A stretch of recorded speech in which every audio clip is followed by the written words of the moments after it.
Hello, welcome back to another FPL video. I hope everyone is doing well. We're still currently in the middle of the international break, but today we're going to be taking a look at those players who could be considered as essential for Game Week 30 onwards. Those players who are solid picks and the stinkers to stay away from if you are new around here. Don't forget to hit that subscribe button for daily FPL content. Hit the like button if you do enjoy the video, and let's go straight on into this one. So the first sort of category of players we come to is the defenders. Firstly, looking at the ones to avoid. We've got Soyuncu, we've got Vestergaard, and we've got Brighton in there. Now this is kind of just to say, generally, these teams are ones you should avoid. Now the players specifically, I mean Soyuncu, you could really go for any of the Leicester City defenders at this point in time. I don't think any of them are really offering as good of a value as I thought they were, especially because I went for the double up. But yeah, Soyuncu is on the avoid. They're playing against Manchester City in the next game week, and then they also have a black game week 33. Vestergaard's an interesting one because he does have two blank game weeks in 32 and 33, but then will also have another two double game weeks throughout the rest of the season. So if you already have him, I wouldn't necessarily say you have to get rid of him if you do have that rotation of players who can come in for game week 32 and 33, because then you get the kind of upside of having him for those double game weeks. But Southampton also haven't been the best defensive side so far this season, and in terms of planning for the coming game weeks, is definitely one to avoid bringing in. Lewis Dunk is in there as well, basically because of the fixtures. Brighton have shown of late that they can be quite defensively solid. However, because they play against the likes of Manchester United in the next game week and then have a blank game week 33, it is an avoid. But it's not to say if you already own him that you should 100% be getting rid, although an argument could be made for that. It's just to saying avoid bringing him in, especially in the coming game weeks. Now moving on into the solid picks, and I've basically just kind of filled out all these spots with solid picks because I don't really think that any defender can be classed as essential for the kind of rest of the season. Basically, Creswell has made a very good kind of claim to that, and that's why he's kind of in the tier above because of the attacking returns he's been getting, and West Ham have actually been a decent defensive outfit this season. Creswell is probably one of the only players who can be considered as like really essential. Diaz definitely at points this season has been essential to own. However, because of the two blank game weeks they do get, and then they also don't get two double game weeks after that, they only get one double game week. So Diaz definitely, he has less fixtures, so over the next kind of 4 or 5 game weeks, Diaz is definitely not essential. Maybe only Creswell is. I put Azpilicueta on the kind of tier above as well, just because of how good Chelsea have been. They do miss a game in game week 32. However, they do get that fixture back later on down the line, and it is a fixture against Brighton, so a double game week for Chelsea against Brighton. I think it's a very good idea to be bringing in Azpilicueta in the coming game weeks, just because I think they're going to keep clean sheets. And then we've got Luke Shaw, Semedo, and Tierney in that kind of mid-tier solid pick. I think that Luke Shaw looks very, very good from an attacking perspective. He gets absolutely bombing down that wing. Man United have actually kept 12 clean sheets so far this season, so of late they've actually been defending very, very well, and they have decent fixtures towards the end of the season, and all three of these guys actually play throughout the rest of the season with no blank game weeks, no double game weeks, yes, but because they play throughout the rest of the season, or at least they have game week 32 and 33, I think they're good players to target for this game week 30 and game week 31, 32, and so on. We've got Semedo in there from game week 31 to 35. He has unbelievable fixtures, a sea of green, and that is the exact same for Tierney as well. Arsenal play the bottom 4 within 6 games, so you could be seeing them keeping clean sheets, even some attacking returns for Tierney. And I think for me, in terms of differentials and differentials that can haul and really take you up the league, I think Semedo and Tierney would be the guys I'd be going for. Then moving on into the midfielders, and what midfielders to avoid. I've gone for Trossard, Gundogan and Bale. Now with regards to Trossard, this is mainly because I've seen a lot of people kind of jump on the hype of Trossard after he's gone and banged in a 14 pointer in the blank game week. I do think Trossard looks like a decent player. However, the same sort of thing with Dunk is they just don't have the fixtures, especially from an attacking perspective.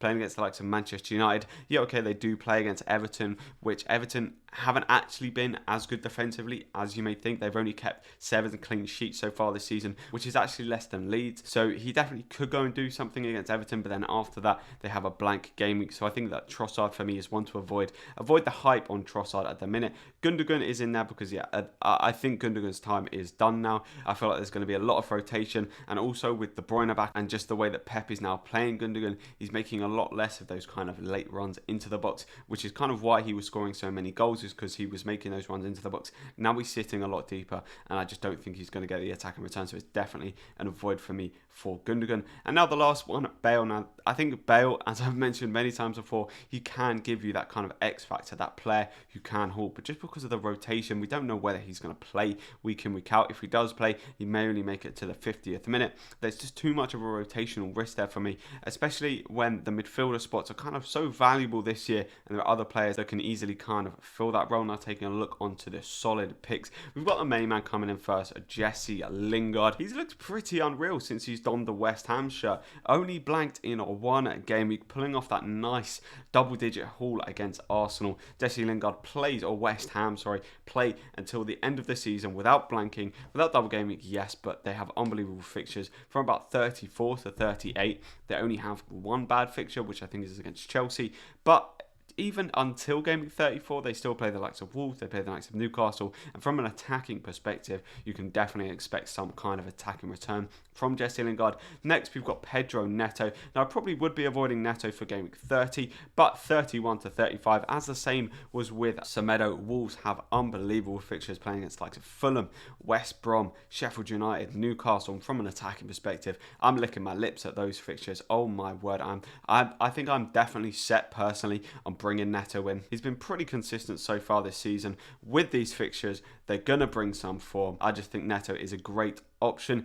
terms of the last solid pick, we've gone for Mason Mount. That's a kind of combination of form and fixtures. We have seen Mason Mount, when Jorginho is out of the side, take penalties as well, so that's a massive upside in terms of owning him. We have seen, though, a little bit of rotation for Mount, and now that Chelsea have progressed into the Champions League quarter-final, there could be a little bit of a risk of rotation for Mount, as he seems to be kind of one of the key attacking players under Tuchel, so that's definitely one to look out for. But I do still think that Mason Mount is a very good option. Obviously, like Azpilicueta, does blank in the game 32, but before then has the likes of Crystal Palace and the likes of West Brom to play, so I do think he is a great attacking option. Now, in terms of essential players, Bruno Fernandes for me just is kind of in a tier of his own. Son is he's close behind, he's not too far behind, but still is behind. The consistency that Fernandes has provided throughout this season has been absolutely unbelievable. Every single week he provides you with a captaincy option,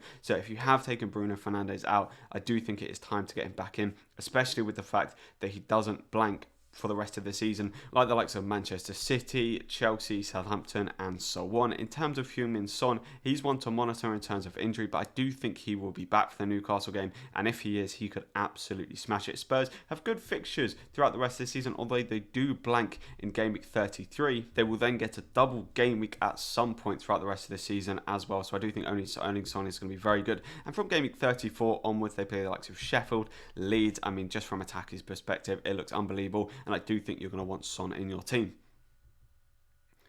Now, in terms of attackers, those players to avoid, and we're going straight in there with Patrick Bamford. Now, this is not to say, as kind of with other players like Dunn, that if you've got him, you 100% need to get rid of him. He's definitely one of the players on the kind of chopping block for me right now, but there are just other things I personally need to deal with. But Bamford is a player I would be avoiding for the coming game weeks. I don't think his fixtures look very good at all. Over the next 6 fixtures, they play against the likes of Manchester City, Liverpool, Manchester United, Brighton, Burnley. They play against some very, very good kind of defensive sides. I mean, Liverpool haven't been too great, but the fact that Liverpool is kind of one of the worst defences out of the sides that you are playing, I just don't think from an attacking perspective, Leeds kind of attacking options are going to be the ones to go for. So in terms of bringing in Bamford, I definitely would be avoiding him. But if you do have him in your team, like myself, I don't think he's 100% kind of get rid just yet, but maybe for that Manchester City fixture, he will be one heavily on the chopping block. Next, we've got Timo Werner, and this is more for consideration of those people looking at the Chelsea fixtures and going, oh, they do look nice, because they do look very, very nice there. It's just, well, in my opinion, it's a sea of green. Obviously, on the Fantasy Football website or app, they've kind of got Crystal Palace and Brighton down as like 3 difficulty. I don't think that's fair, especially when they've got Spurs and Everton there as 3 difficulty. So I think Crystal Palace and Brighton there for me have to be of 2 difficulty. And if you change those colours, oh my word, it is just a sea of green for Chelsea. But I don't think that Timo Werner has really offered as much as we hoped from him this season. And especially as an FPL asset, I feel like he's going to be a bit of a Bobby Firmino, where he's expensive but doesn't really get the attacking returns that we need, who may get a pass to an assist, or he's just choking a lot of his shots as well. So yeah, Werner is a definite avoid for me.